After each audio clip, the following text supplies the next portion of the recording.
Элек начаррагы иде. Элек начарлыгы. Илфер Нәбиев еллар буе ерак юлга йөри, илнең кайсы гына төбәгендә булмаган. Соңгы елларда ягулык сыйфаты бөтен җирдә дә яхшырды ди. Әмма начар бензин салдырып, машинасының двигателе ватылган очраклар булган. Татарстанда әйбәт инде. Пермский крайда булдым. Бик начар. Тюмень якларында тоже шулай ук. Мин моннан әйбәтләп тутырып салып китәдерим. Тегендә кирмәскә инде. Башка машина йөртүчеләрдән дә сораштык. Күбесе бензиннан канәгать, әмма араларында зарланучылар да очрады. Выходных лучше не заправляться.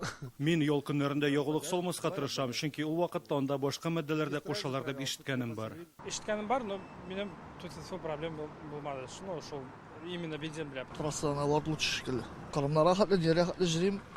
Мин үзем шофер булгач, автобуста җирим. Юк, проблем күргән юк. С одного пистолета по 2 литра. Бензин сыйфатын даими контрольдә тоту өчен республикада ел саен айлык игълан ителә. Ягулык станцияләрендә бензинның һәр төрен 2,5 литр алалар, әмма аның кайдан икәнен язмыйлар. Бу нәтиҗәсе гадел булсын өчен эшләнә.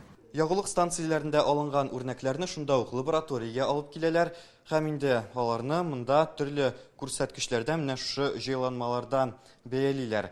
Дизель ягулыгын 7, ә бензинны 6 күрсәткеч буенча анализлыйлар. Беренче чиратта ягулыкта күкерт, сумала күләмен тикшерәләр, үзлелеген бәялиләр. Без үрнәкнең ничә градуста януын ачыклап карадык. Дизель ягулыгын салабыз тигелгә, аппаратка куябыз. Шуннан соң бу анализны бу полуавтомат эшләнә торган анализ инде. Шуннан бу аппаратта бу дизель ягулыгы җылына.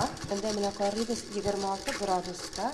Безнең анда шартлау булмый әле. 40-тан түбәнрәк градусларда вспышка була икән, бу ягулык уже брак исәпләнә. Татарстанда 80 станциyaдан 220 үрнәк алганнар инде. Әлегә шикле сыйыклык ачыкланмаган. Илдә бензин сыйфаты суднолар өчен ягулыкны сатмый башлагач яхшырды диләр. В 2005 году было до 30%, с 8 2005 елларда сыйфатсыз бензин 30%-ка җитә иде. 2010 елларда хәл тотрыкланды һәм хокук бузулар 4%-ка калды. Соңгы елларда гомумән 1%-ка төшеп бетте. Хәзер көндәшлек көчле бит. Җитештерүчеләргә сыйфатсыз товар тәкъдим итү отышлы түгел. Шуңа хәзер районнардагы кечкенә станцияләрдә генә бензин начар булырга мөмкин. Хокук бузучыларга штраф салалар. Компанияләр еллык табышның 1%-ын ким дигәндә 500 мең түләргә тиеш. Сумманы арттыру бензинның сыйфатын күтәрергә ярдәм итте дип белгечләр. Рүзәл Шарипов, Рамзил Гарипов, Яңа Гасыр каналы.